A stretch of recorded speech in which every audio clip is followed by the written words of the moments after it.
Hey everyone, welcome back to the channel. This time we're going to be talking about a really popular topic that I've seen floating around in the aim community. It's a problem that seems to elude a lot of people, and that's basically how do I apply my aim training to the FPS game that I'm playing. In other words, a lot of people, they'll improve their aim mechanically within kovaaks, but then when they go to play their game, they still get destroyed constantly, right? And this is frustrating because for a lot of people, myself included, the entire reason why you get into aim training is so that you can be successful in FPS games. You know, there's still a lot of people, of course, that just like to grind kovaaks, which is totally fine. There's no problem with that. But there's also a large segment of the population that really wants to get some direct tangible benefit out of it in the FPS game that they're playing. And I mean, honestly, it's an aim trainer. That's kind of one of the main reasons why it exists. So it seems counterintuitive that you would invest all this time into aim training and then all of a sudden it's not helping you in the game that you're playing, right? This is a difficult topic to address. I'm going to do the best I can in this video. There's a lot to unpack. It's a very complex set of characteristics that all lead into success inside of FPS games. And we'll talk about all those in a minute. The first thing I want to do is get on the same page about describing some common terminology. There's a lot of different ideas out there associated with aiming. Different terms, and a lot of times people use different words for the same concepts. I talked about this on Twitter, and I really think there needs to be some kind of common taxonomy that everybody uses, so there's no question. But until that exists, here's what I mean in this video when we're talking about these ideas. So you hear the term mouse control and mouse feel quite a lot. I kind of see them to be the same thing. One thing that's really important to address is in kovaaks, you have a hit scan gun. And what hit scan means is essentially it's an instant projectile, right? There's no bullet drop. There's no velocity associated with it. What you see is what you get. When you click your mouse button where your crosshair is, that is where your shot will fire. Also in kovaaks, you know, there's perfect visibility. There's no clutter. There's no lag. It's kind of like optimal conditions. In fact, a lot of times people will, you know, I have a video on this, but people will set up their kovaaks to make it so that contrast is really high and it's easy to see targets, which isn't the case in a lot of FPS games. All that creates a vacuum, if you will, where you can train optimally to focus on your mouse control. And what I mean when I think of mouse control and mouse feel is almost thinking like your mouse is an extension of your body. The visual feedback that you get on the screen is where your cursor is. So when you move your mouse a little bit on your mouse pad, you know where it's going to go. And this is your ability to control where it goes on your screen based on your mouse movement on your mouse pad. Or hey, if you want to use a napkin or something, feel free. Most times when people are talking about kovaaks, they're saying this is entirely centered around training your mouse control. That's a big part of it, right? And so the next thing that I'll define is what I call raw aim. I see other people use this term too. The reason why it's kind of broken out a little bit is because there's other concepts that aren't necessarily directly related to mouse control, but are trainable within an aim trainer like kovaaks, such as reading skills. And that's your ability to react to a target changing direction, particularly in what we call reactivity heavy scenarios. That means that the targets are changing direction very fast, back and forth, and it's hard to keep track of where they are. kovaaks helps you train those. It helps you train smoothness, target switching, speed, under flicking, over flicking, your hand-eye coordination. So all of those kind of concepts that are ancillary, that are related to developing our mouse control, I can roll all that into what I'll call raw aim. And then there is the common term that most people know, just gamesense.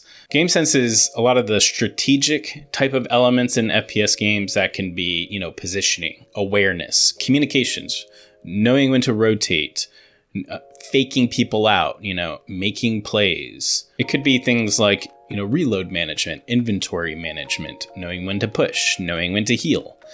These are really game dependent. It depends on so many different factors. If it's team based or not, for example, it's going to depend if it's a BR or like a battle royale, or if it's an arcade shooter. You know, there's so many different variables that play into it. I'm definitely not going to be talking about gamesense in this video, largely for that reason, because it's so game dependent, it would be impossible to cover everything. And I mean, I'm not a great FPS player yet. I don't know if I ever will be, we'll see. So I think there's better candidates out there that could probably cover this topic. And the final term that I'm going to go into is applied aim. And I see a lot of people just generically call this aim. I'm going to call it applied aim because it just helps me separate the different types of references to aim. This is the filter that's applied over top of your raw aim. What I talked about before, your mechanical aim. It's game dependent, and there's usually a lot of the same types of characteristics that affect your aim. So some good examples of aim filters. One is visibility. This is super variant on the game. Like I said, in kovaaks, your visibility is pretty much as perfect as it's going to get, and you control it. You control what you do get to see, what you don't get to see, how easy it is to see models. Depending on the game, Apex Legends is notorious for this. The game developers will introduce a lot of design decisions that purposely reduce your visibility. And this is bad for your aim, because if you can't see your target, how can you shoot it? And a lot of times they'll do that to make it more fair from their perspective. If there's newer players that aren't as good at aiming mechanically, they feel like they should have some way to level the playing field against people that train their aim all the time like I do. And this can come in a lot of forms. Comes in the forms of the character models and how they're rendered and how easy or difficult they are to see. Sometimes games will put outlines, a light outline around the character model so you can see them. There can be things like smoke, bright lights, like the sun gets in your eyes. There's washed out coloration in the terrain that makes it hard to see, or character models that have kind of like camouflage type looks going on. It can come in the form of screen shake. So if you get shot, your screen shakes and you lose a little bit of your mouse control. So another filter would be ultimates and tactical type abilities. These are becoming more and more common in FPS games. They are often referred to as crutch abilities. And if you think of a crutch as something that you need to help you stand up, it's basically, it can be like a comeback mechanism. If you're in a bad situation, it helps you recover. And this can come in the form of things like flashbangs, stuns, smoke, which I mentioned before. General ways to control movement or control and zone enemies out. So there's a lot of direct and indirect ways that this can prevent your aim from being effective. And then there's a really obvious filter like gun control, which is projectile drop, recoil control, to a degree, time to kill, and just kind of knowing how long it takes to kill enemies.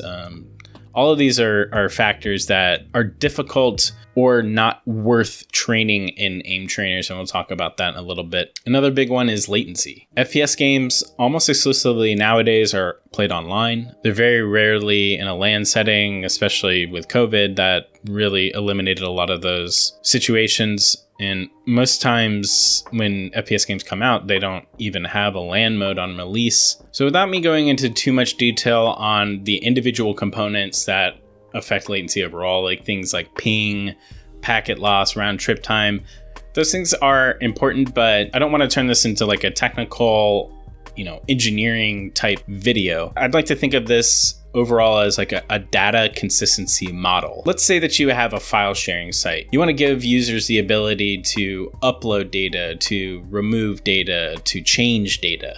If you have, two people using your file sharing site, one person uploads a file at 2 p.m. and then 4 hours later, somebody else makes a change to that file. That's an easy situation. You don't really have to think about like, okay, what's going to happen if a user is trying to delete the file as soon as it's being uploaded? If you have a file sharing system where there's tens of millions of users, you got people that are putting files on there and then maybe immediately trying to change those files or delete them, right? And so what happens is developers have to create these logic conditions that decide who wins. And this is known as a data consistency model. You have to make a decision at its most base level. If somebody writes a file to a file share and then somebody else deletes that file at the exact same time, does that file still exist? as a developer, you can make that decision of whether it should stay there or whether it should go. So we apply that same concept to FPS games. This is common in a lot of scenarios where you will see something happening on your screen and your opponent isn't seeing the same thing. You will get hit by invisible bullets, for example, or you turn around a corner and you still get shot because on their screen, they're still seeing that you haven't turned the corner yet, right? This is a really important concept for people to understand because it is a reality of FPS gaming. It's not something that you can control. It's not going away anytime soon, so you just have to know it's there and understand it. Especially as games get more and more complex, where there's a lot of people playing the game simultaneously, and the servers and the clients, depending on where the data is being processed, they have to make decisions on what is actually happening at any time to render the game state. And everybody needs to be able to see the same game state happening. So there's always going to be some kind of misinterpretation of what's happening. And three key terms that are referred to here that you'll see a lot if you're in FPS games at all. One is called peeking. And peeking is essentially if you're hiding behind a corner and then you want to move out of the corner to see what's going on, that's a peek, right? Because a lot of times people will, if they know that there's an enemy on the other side of the screen, for example, on top of a building and they're like 50 meters away, instead of continuously sitting there and looking at them out in the open, which is just going to get you shot, they'll hide behind a corner and then, peek over to see if they've changed places or to get a shot out of them. And this leads to a lot of situations where you peek and the person has just been sitting there waiting for you to peek and they just shoot you immediately as you peek, or you get shot when you move back behind the corner. Another term you'll hear is pre-aiming. There's a ADS in FPS games, also known as aiming down sights. Your crosshair up essentially at a point where you can fire your gun. That eliminates that little bit of 15 milliseconds of time that you need to actually get your gun ready. And then there's pre-firing, which is the idea of knowing that your enemy is going to peek or hoping they're going to peek and then shooting bullets, around a corner or down a hallway that an enemy is going to come down. So as soon as they run into those bullets, they're going to take a lot of damage, right? And that leads to situations where you might immediately turn down a hallway and then you'll take 150 points of damage like immediately, and then you get downed or killed and you're like, what the hell? How could that possibly happen? On your screen, you barely saw anything hit you, and yet you look at the kill feed or the death feed and you've got shot with like 8 or 12 bullets. Probably because they were pre-firing you. And that little bit of latency, 150 milliseconds of latency or whatever it is enough to create a condition where you just get immediately beamed. There's also some anti-filters, and by that I mean things that seem like they would be aim filters on top of your raw aim, but aren't. And that would be things like different scopes and sensitivities and FOVs and resolutions. So in this talked about a lot in the AIM community. I've covered it in the sensitivity randomizer video. The idea of muscle memory directly relating to the ability for you to memorize where your cursor needs to go on screen based on how far you move your mouse at all the times is not meaningful. There might be certain reasons why you would prefer different sensitivities or different scopes or FOVs to have better range of motion, for example, with your mouse, or just because it looks better for you and more comfortable for you. But it is not a filter in the fact that your ability for your raw aim to transfer into an FPS game, that doesn't matter, right? Another one I want to talk about is sbmm, skill-based matchmaking, and a different idea that a lot of people have talked about. There's no real hard proof that it exists, but people suspect that it exists, and that's eomm, or experience optimized matchmaking. The reason why I list this as an anti-filter is because people have a tendency to externalize their ability to be successful in video games and FPS games on things that they can't control. sbmm and eomm can't be controlled. It exists. It's here to stay. You can argue the morality and whether or not it's a good decision by the game developers to have it, but it's there. You're going to be facing people that are way better than you, and it can be frustrating and make you want to quit the game. You need to figure that out yourself, how to work through that. And the ability for your raw aim to matter in FPS games has nothing to do with the quality of the opponents that you're facing. One of my favorite sayings, regardless of discipline, interest, hobby, is the map is not the territory. And what this means is if you take a map is a representation of a physical thing. In this context, a map is a representation of planet Earth. You can show a map in a lot of different ways. Like you could show like Google Maps, and that would help you when you're driving or walking or biking. It's not going to help you if you're flying a plane because roads don't really matter. You could have a territory map that'll show you where all the lines are drawn, but it's not going to show you elevation if you're trying to hike. It's basically the idea that models are useful and they're necessary to make sense of the world, but they're always going to be a representation of reality. So if we say the map isn't the territory, said another way, the theory isn't what it describes. It's simply a way we choose to interpret a certain set of information.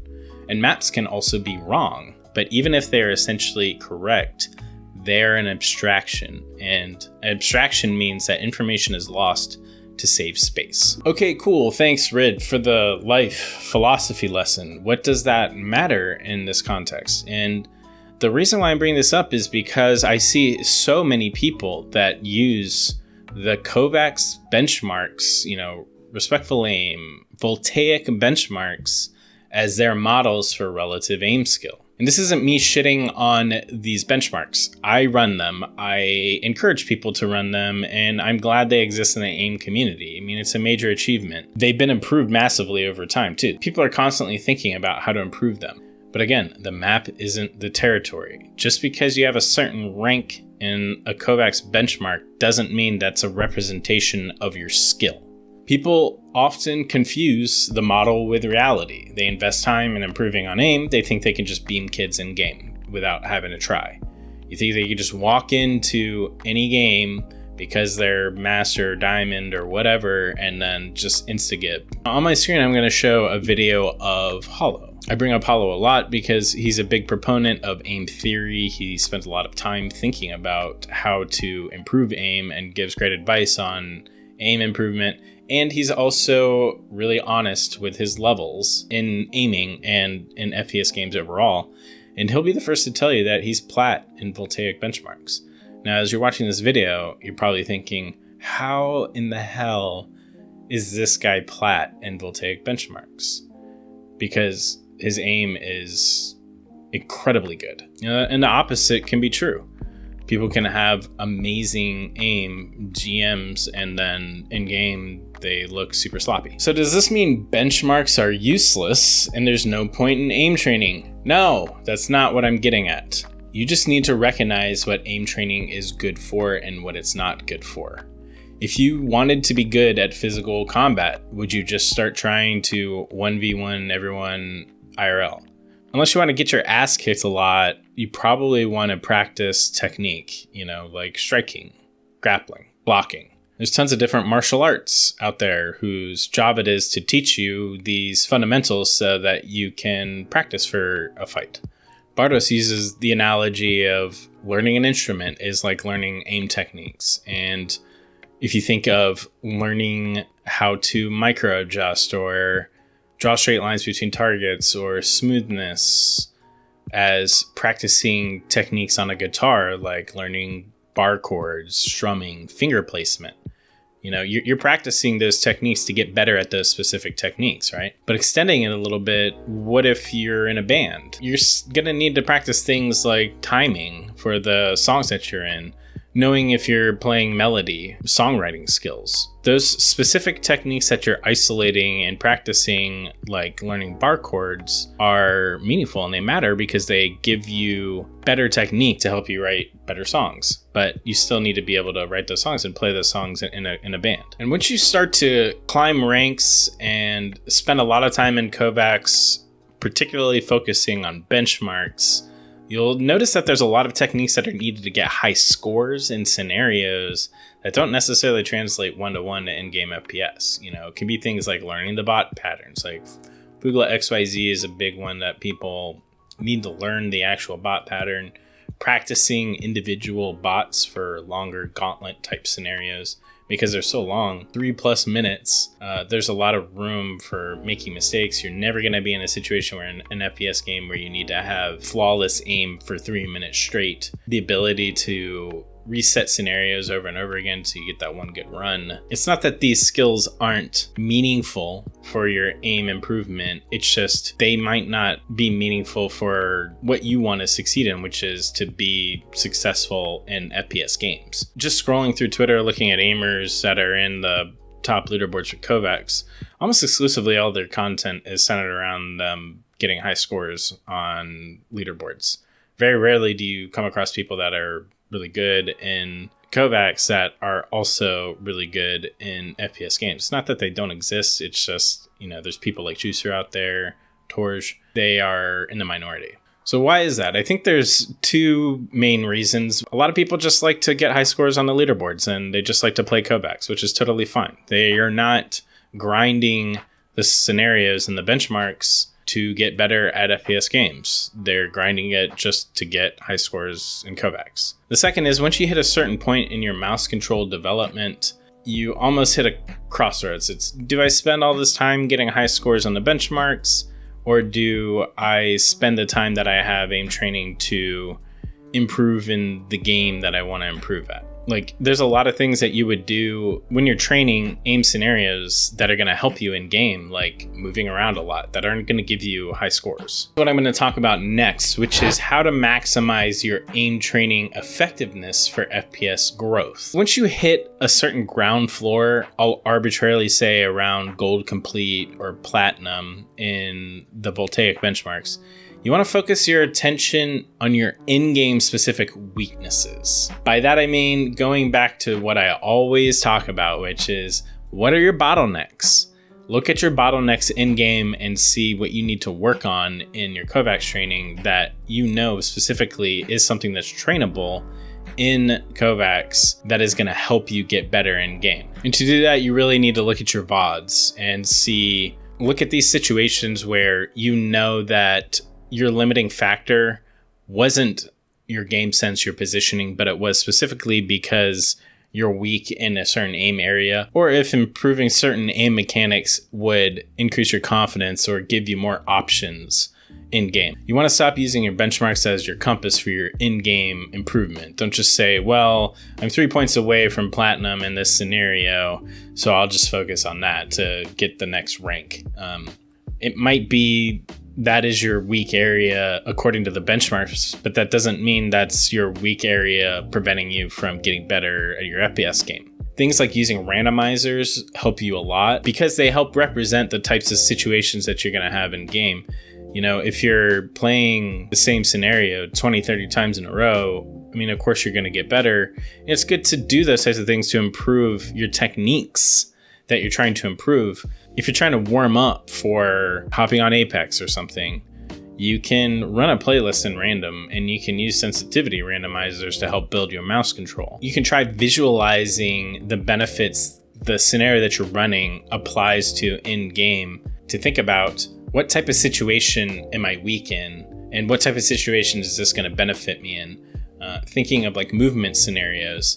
There's ways to game the movement scenarios to get higher scores, but that doesn't help you get better in the game. So for VOD review, I'll throw up a quick video of me in Apex winning a 1v2, which isn't the hardest thing in the world to do once you get to a certain level, but still something a lot of people struggle to do. And I wanted to throw this one up because I win the 1v2, and you can see the reason I win it is not because of my individual aim skill. I actually make mistakes with my aiming. And those are the types of things that you would want to look for when you're reviewing your VODs, is even in your successes, look at situations where you could have done better if your aim mechanics were a little bit cleaner. It reinforces the idea of continuous improvement, is that you can always be better. Always going to be situations where you are successful, but you would have been a little bit more successful if you work on X, Y, and Z. And you want to focus that improvement around those things that are specifically weak, so you're making kind of scientific guided decisions about how to spend your effort. You could, of course, just mindlessly grind and then eventually get better. But if we're talking about optimizing our improvement, that's what I would suggest you do. So in movement scenarios, these become really key in your development. Depending on the FPS game you're playing, this might be more or less applicable to the game. But learning how to strafe well and learning how to fire while strafing are really important skills that you normally don't get to practice in kovaaks. Most of the time you're sitting still. Like I said, it's hit scan weapons. There's an older guide out there written by Aimer7. It's a movement aiming guide and it covers a ton of information. It's really detailed, and I know a lot of people haven't read it, and a lot of people probably are never going to read it because it's a lot of aim theory. I'll provide a link, and I would suggest reading it. He's got recommended scenarios, and because it's movement aiming, it's not really something that you can get scored on. I mean, a lot of the scenarios are literally just looking at a target that's sitting still, and you could just shoot it forever and get a great score, but you wouldn't be working on the skills that you need to get better. There's a lot more options nowadays. The power movement scenarios are ones that I always bring up. Apex Routine by PRG has a lot of good movement scenarios in it. I have a tiny little movement playlist that's on my GitHub that I like using every now and then. I would strongly recommend, especially if you're playing a movement heavy game like Apex, spending a lot of time investing in that, and it will benefit you. This is where you would be focusing less on the scores that you're getting and more of what you're getting out of training it. So that's all the theory about what you can do to work in kovaaks that applies to your FPS game. What about in-game itself? I'm only going to start to scratch the surface here. I feel like this is probably going to be multiple videos to really go into depth. The first thing I would say is detensing. And what do I mean by detensing? I mean trying to hold your mouse as lightly as you can. A lot of people have this problem where they overgrip their mouse, and people will ask this all the time, even to this day, is it okay if I'm gripping my mouse tightly? And the answer is pretty much always no. You don't want to be holding on to your mouse tightly if you can help it. And this is why I bring it up, is because if you spend all this time detensing in kovaaks and then you start tensing in your FPS game because of, difficult situations, your adrenaline's rushing, it's going to minimize the benefits that your aim training has for you. 1HP is a great channel that has a lot of gamer stretching related videos. And one of the videos that they talk about is having a set point for your posture. And I would encourage you to think about the same thing for your mouse grip. Try to always be conscious of how you're gripping your mouse, and over time, minimize the amount of times that you're over gripping your mouse. It's not something you'll ever get rid of entirely, just like you'll never have perfect posture always. But you should try to create a routine, an internal routine that causes you to think about it so that you will focus on it, at least in that moment, reduce your tension. One of the most common problems I see with aimers when I'm reading Reddit posts and I'm watching their VODs of playing their game, and they're like, what am I doing wrong? I've been training my aim so much and I'm just getting bodied over and over again. Here, look at this video of me getting killed. And I look, and their hitbox is completely exposed. If you're not familiar with the idea of a hitbox, basically your character models has these regions that developers have configured can be hit by shots, right? So back in the day, it used to be really blocky and kind of clunky, but now it's super configurable where it almost exactly matches the character model. But if you're playing an FPS game and you're just sitting out in the open, not behind cover, you're gonna get shot. I can't tell you how many videos I've seen of people that play kovaaks a lot, hundreds of hours, and they still don't seem to grasp this concept. And I'm not saying this to be demeaning. I think it's something a lot of people wrestle with. But one of the most important things that you can do in your FPS game is to minimize your hitbox.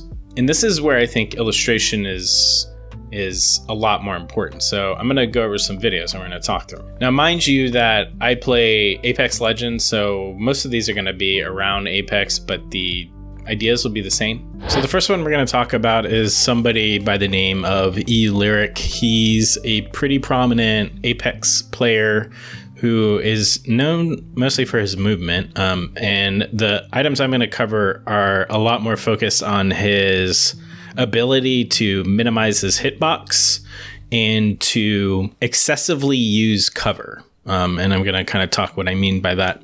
So in this clip, you can see that he's got a position of advantage on an enemy. It's really an easy kill for him. He's got a long range gun. The enemy doesn't really know he's there. And if you look, he's still keeping low to the ground and still head peeking, which is essentially keeping your hitbox really low where an enemy from a distance can't really see your character model at all, but you are able to shoot them anyway over the cover that they're using. And this is a common tactic that you'll see for any pro player especially, but good FPS players are basically always assuming that they're going to get shot by somebody, that somebody has eyes on them, that they could see where they are, and that they could get shot at any point. And you notice what he does then after downing that player, he moves up on another player that he saw, and he started to get shot.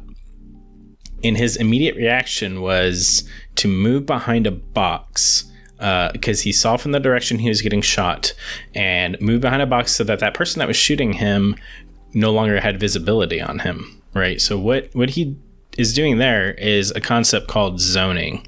So essentially what he's doing is he's preventing any other opponents from being able to shoot him so that he's always taking 1v1s. And this is a really key technique that a lot of really great players use. And even if it takes a long time to kind of develop these skill sets, and it depends on the game, depends on a lot of different factors, but just the idea of understanding that this is something you should be prioritizing will help you while you're analyzing your gameplay and figuring out what you're doing wrong and what you should be doing better.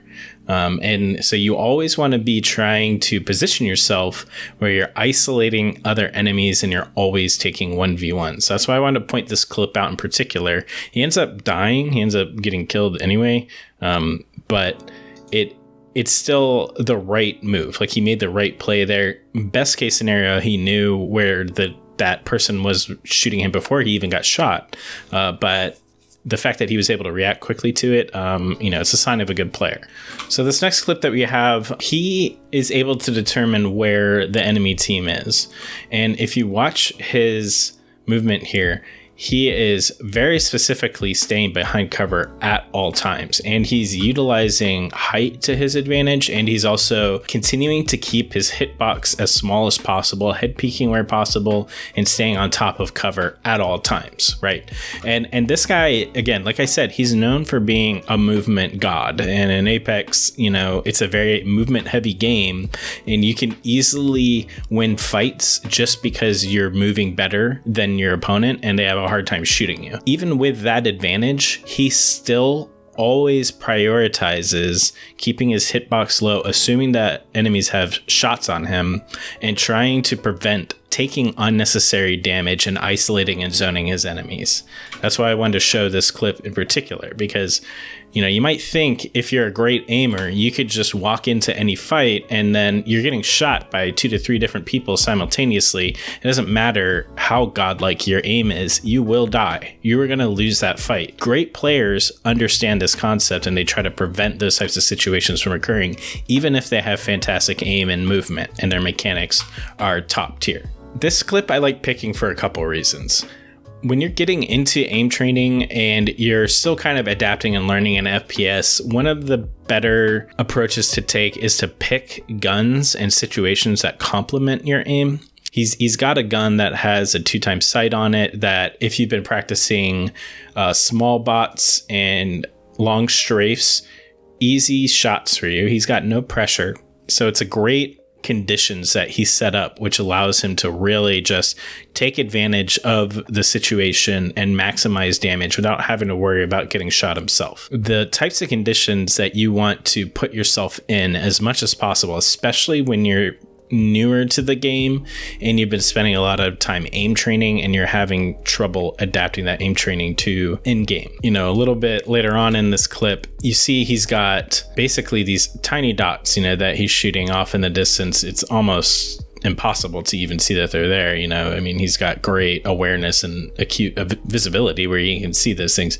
But I mean, if you're practicing, you know, static dots and you see an enemy really, really far away and you've got a clicking gun, those are great conditions for you being able to maximize your damage output and not have to worry too much about getting damaged yourself. And then the other key thing that I liked about this clip is at this moment, you can see he becomes aware that there is somebody who has a shot on him that he didn't know about. And his immediate response, instead of trying to challenge that new enemy, is to just back up and get out of there. And that's another key thing is, I mean, this starts to really get into the realm of game sense, but I notice a lot of newer players that are good at aim training and have trouble transferring this into FPS games.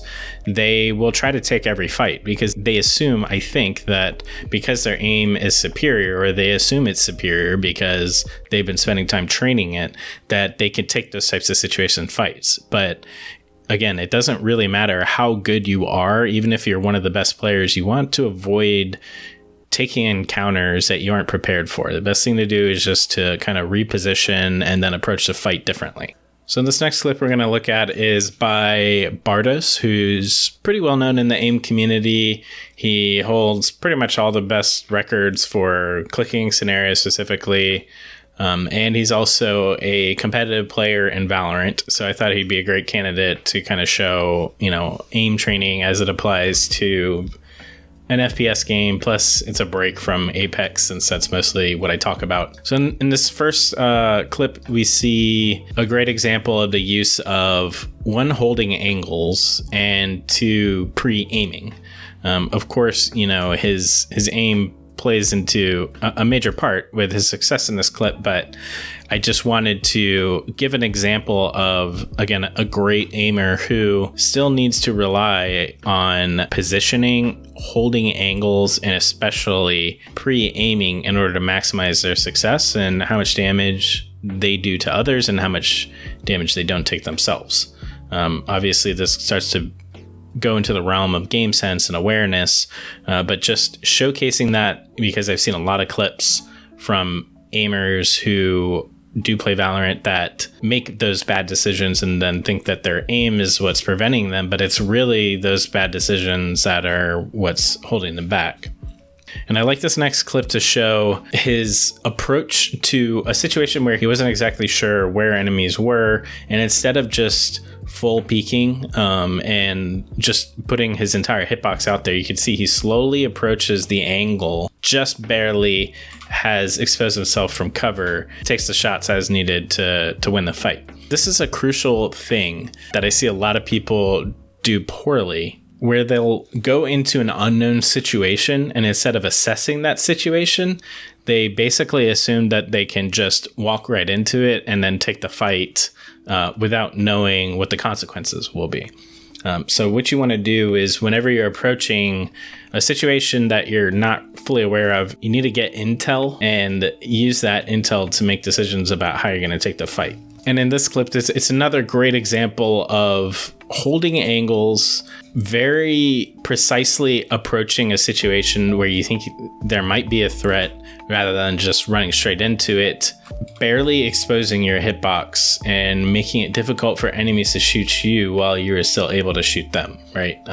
And that's really where your superior aim training skills can shine, because you've given them the proper environment that they need to flourish. That's ultimately what I'm trying to get at with these types of clips. So what I wanted to do next, since these are both Valorant clips, is to follow up with an aim video that I saw in the community on Reddit, where somebody basically said, why am I dying so much? I'm practicing my aim, but it's not helping me in game. So in this first clip, you see, compared to what Bardoz has done in the previous clips I showed you, he just full peaks, right? So he just goes straight out into the middle of a hallway. Somebody walks up to him and he loses the fight. If you're kind of new to FPS games, you might assume that you can just go toe to toe with every single fight. And because you have superior aim mechanics in your mind, you're going to win every fight. And that is simply not the case. No matter how good you are, you want to be practicing those skills where you're properly minimizing your hitboxes. And this is even something that a lot of people call ego peaking. And it's really just putting yourself out there, especially if you know that there's somebody who's aimed on you. You're so confident that you're going to win the exchange that you just let them shoot you, basically, because you're going to do more damage to them than they will to you in that same amount of time. And it's an egotistical thing to assume that, hence ego peak, right? I wouldn't really consider this an ego peak. This is more of poor decision making. What he wanted to do there, what he should have done there, is slowly peek around that corner, especially if you hear footsteps, take the fight while exposing as little of his hitboxes as possible. And that's what Bardoz does, and that's what other great players do. So, and in this clip, it's just another phenomenal example of he kills one person and then he just runs up to that next person. And he not only did he have a position where he was kind of around cover, but then he explicitly moved out of that kind of cover that he had to try to finish a fight. And those are just really, really bad decisions. That's what leads you to losing fights.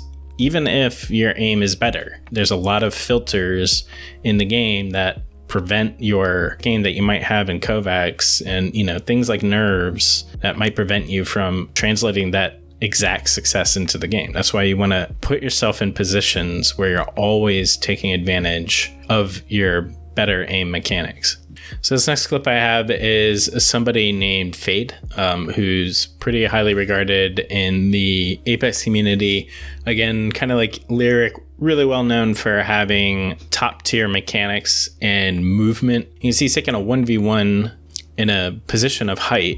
And as soon as he starts to get shot in this clip, you can see he is immediately running to take cover, right? So he's got more of like a guerrilla tactics hit and run type strategy, and he just temporarily exposes his hitbox to do a little bit of damage every now and then leaves. You can take a lot more damage when you're exposing your hitbox for any significant period of time. Trying to be in and out of an enemy's reticle will minimize the amount of times that you take damage on their end and you don't see it on your end. This is just one of those things that this isn't trainable in an aim trainer. You need to kind of learn the feel for it, and it's going to depend on the FPS game. But you just want to take advantage of that and avoid taking unnecessary damage just because we live in an internet connected world where data has to transfer globally to servers and back, and you have to render the game state. And so the fight progresses, and he's still, kind of ducking and weaving, and he's keeping his hitbox low and always trying to keep track of where the enemy is. Put himself in a position where he can do damage to the enemy with the enemy not able to do damage to him. And you'll even see here, he gets in a position where he can just beam the enemy for 190 damage. And he does that by constantly moving around and kind of preventing him from being shootable.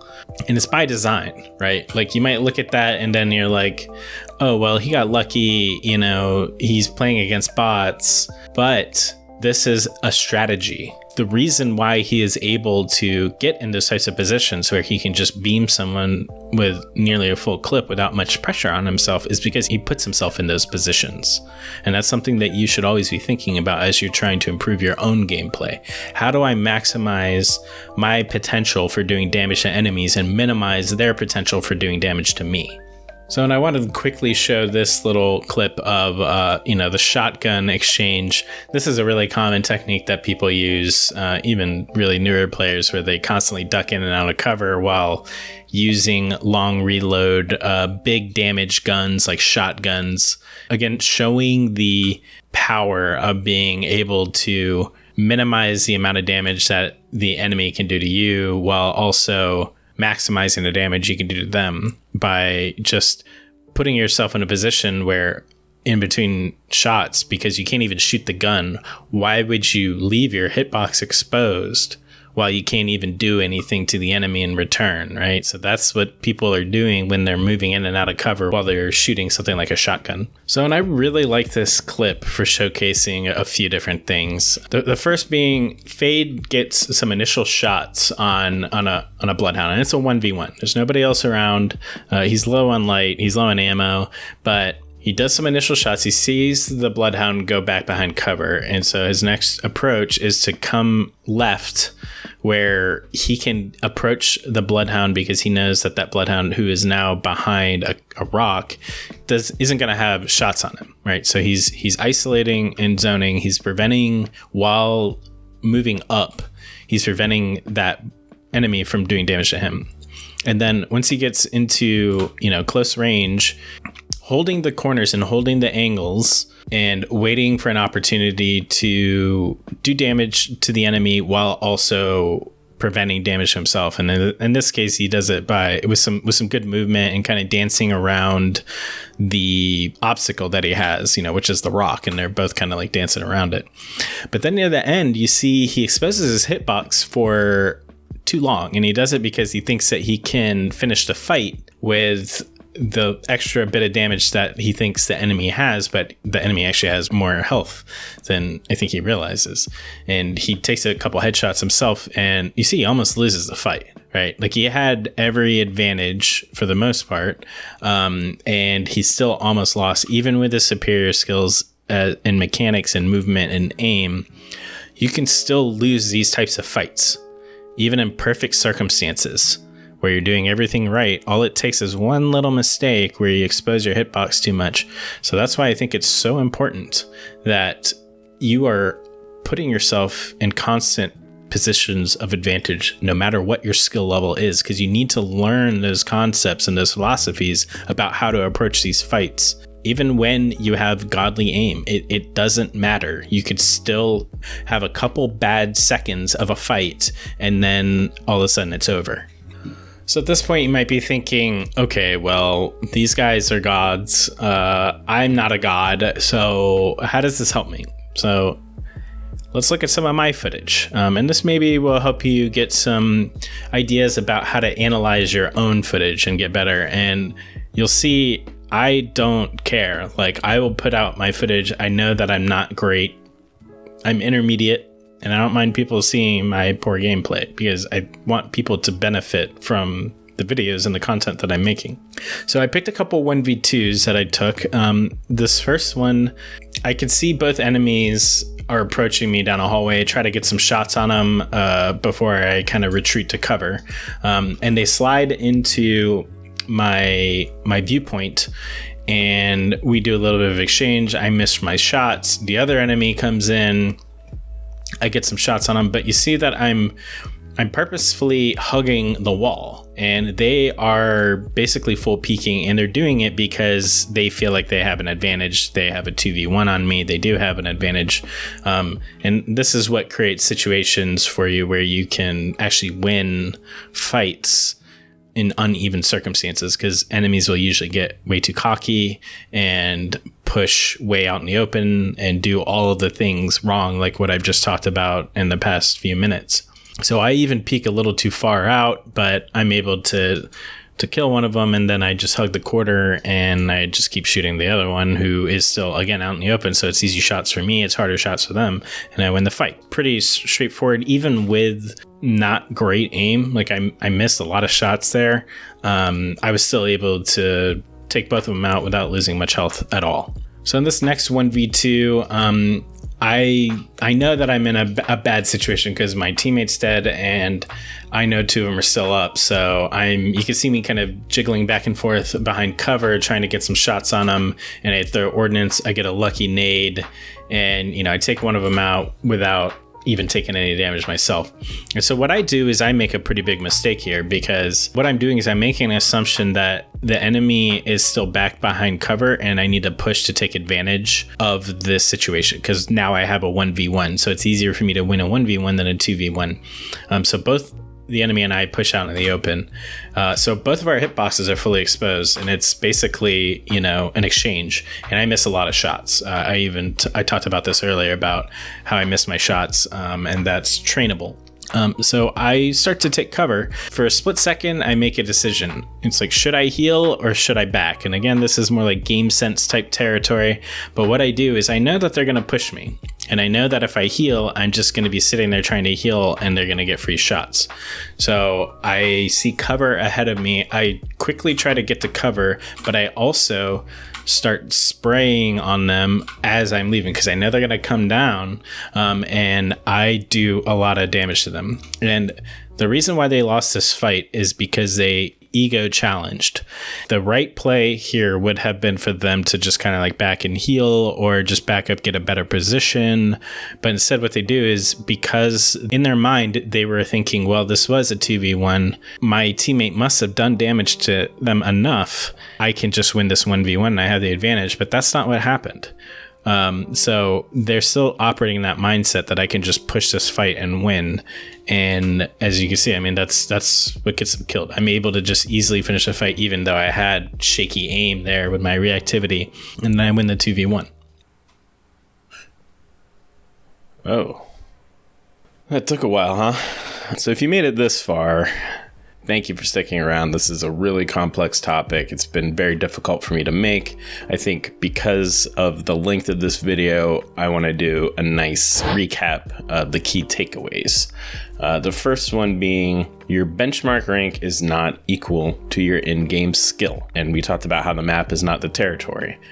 After a certain point, climbing ranks and getting 1% higher score on the scenarios, it involves more problem-solving skills and raw aim mechanics. It can be very similar to getting a degree in a field unrelated to your career. It's just showing that you have the discipline, talent, and tenacity to go through with it. It doesn't necessarily mean it's completely useless to have a degree in a field other than your career. You would just need to apply the same type of discipline that got you those benchmark scores to improving in the FPS game that you're trying to improve in. To that end, you should prioritize your kovaaks practice around in-game improvement and review your VODs. It's a big thing. A lot of people don't do it. It takes only a little bit of time, but it's going to help you a ton just looking at your VODs and seeing what you're doing wrong. You want to think of improving your aim mechanics as getting better at your instrument, and improving in-game is like band practice. And finally, you want to put yourself in situations in-game where you can maximize your aim potential.